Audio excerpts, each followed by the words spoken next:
ಕ್ರಮವನ್ನ ಕೂಡ ತೆಗೆದುಕೊಂಡಿದ್ದಾರೆ. ಯಾವುದೇ ಅಹಿತಕರ ಘಟನೆಗಳಾಗಬಾರದು ಅನ್ನುವಂತಹ ನಿಟ್ಟಿನಲ್ಲಿ ಮಾಲ್ಗಳನ್ನ ಕೂಡ ಬಂದ್ ಮಾಡಲಾಗಿದೆ. ಯಾಕೆಂದ್ರೆ ಮತ್ತೊಂದು ಕಡೆ ವೀಕೆಂಡ್ ಇದೆ. ವೀಕೆಂಡ್ ಇರುವಂತಹ ಹಿನ್ನೆಲೆಯಲ್ಲಿ ಮಾಲ್ಗಳಿಗೆ ವಿಸಿಟ್ ಮಾಡ್ತಾರೆ. ಸ್ವಲ್ಪ ಹೊತ್ತು ಸಮಯವನ್ನ ಕೂಡ ಸಮಯ ಕಳೆಯುವಂತಹ ಕೆಲಸಗಳು ಕೂಡ ಆಗತ್ತೆ. ಸೊ ಹಾಗಾಗಿ ಮಾಲ್ಗಳು ಕೂಡ ಈಗಾಗಲೇ ಬಂದಾಗಿದೆ. ಮಂತ್ರಿ ಸ್ಕ್ವೇರ್ ಆಗಿರ್ಬೋದು, ಲೂಲು ಮಾಲ್ ಆಗಿರ್ಬೋದು, ಒರಯನ್ ಮಾಲ್ಗಳು ಕೂಡ ಆಗಿರ್ಬೋದು, ಎಲ್ಲವೂ ಕೂಡ ಬಂದಾಗಿದೆ. ಸಿನಿಮಾ ಥಿಯೇಟರ್ಗಳು ಕೂಡ ಬಂದಾಗಿರುವಂಥದ್ದು. ಸಿನಿಮಾ ಇರೋದಿಲ್ಲ. ಬೆಳಗ್ಗಿನ ಶೋಗಳೆಲ್ಲವೂ ಕೂಡ ಬಂದಾಗಿದೆ. ಮಧ್ಯಾಹ್ನದ ನಂತರ ಸಿನಿಮಾ ಶೋಗಳು ನಡೆಯುತ್ತೆ ಅಂತ ಹೇಳಿ ಚಲನಚಿತ್ರ ವಾಣಿಜ್ಯ ಮಂಡಳಿ ಕೂಡ ಘೋಷಣೆ ಮಾಡಿದೆ. ಸೊ ಹಾಗಾಗಿ ಎಲ್ಲ ಮಾಲ್ಗಳು ಕೂಡ ಬಂದ್ ಆಗಿದ್ದಾವೆ. ಸ್ವಯಂ ಪ್ರೇರಿತವಾಗಿ ಬಂದ್ ಮಾಡಿ ಬಂದ್ಗೆ ಬೆಂಬಲವನ್ನ ಕೂಡ ಕೊಟ್ಟಿದ್ದಾವೆ. ದೃಶ್ಯಾವಳಿಗಳನ್ನ ಕೂಡ ಗಮನಿಸ್ತಾ ಇದ್ದೀರಿ. ಪೊಲೀಸ್ ಬಿಗಿ ಬಂದೋಬಸ್ತನ್ನ ಕೂಡ ಇಲ್ಲಿ ಒದಗಿಸಲಾಗಿದೆ. ಒಂದು ಕಡೆ ಒರಾಯನ್ ಚಿತ್ರಣನ ಗಮನಿಸ್ತಾ ಇದ್ದೀರಿ, ಮತ್ತೊಂದು ಕಡೆ ಲೂಲು ಮಾಲ್ ಚಿತ್ರಣವನ್ನ ಗಮನಿಸ್ತಾ ಇದ್ದೀರಿ. ಎಂದಿನಂತೆ ಸಂಚಾರ ದಟ್ಟಣೆ ಹೆಚ್ಚಾಗಿ ಕಾಣ ಸಿಗ್ತಾ ಇಲ್ಲ. ಅಲ್ಲಲ್ಲಿ ವಾಹನಗಳು ಬೆರಳೆಣಿಕೆಯಲ್ಲಿ ಕಾಣ ಸಿಗ್ತಾ ಇದೆ, ಓಡಾಟ ಮಾಡೋದು ಕಾಣ ಸಿಗ್ತಾ ಇದೆ.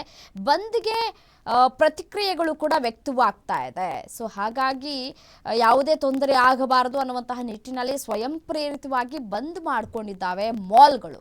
ಸೊ ಬಂದ್ಗೆ ಬೆಂಬಲವನ್ನ ಕೂಡ ಕೊಟ್ಟಿದ್ದಾವೆ. ಸೊ ಬಿಗಿ ಬಂದೋಬಸ್ತನ್ನ ಕೂಡ ಒದಗಿಸಲಾಗಿದೆ.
ರಾಯಚೂರಿನಲ್ಲಿ ಬಸ್ ನಿಲ್ದಾಣಕ್ಕೆ ಮುತ್ತಿಗೆ ಹಾಕುವಂತಹ ಪ್ರಯತ್ನಗಳಾಗಿದೆ. ಹೋಟೆಲ್ ಮತ್ತು ಅಂಗಡಿ ಬಂದ್ ಮಾಡುವುದಕ್ಕೆ ಮನವಿಯನ್ನ ಕೂಡ ಮಾಡಿಕೊಳ್ಳಲಾಗ್ತಾ ಇದೆ. ಬಂದ್ ಮಾಡುವಂತೆ ಕಾರ್ಯಕರ್ತರಿಂದ ಒತ್ತಾಯಗಳು ಕೂಡ ಹೆಚ್ಚಾಗ್ತಾ ಇದೆ.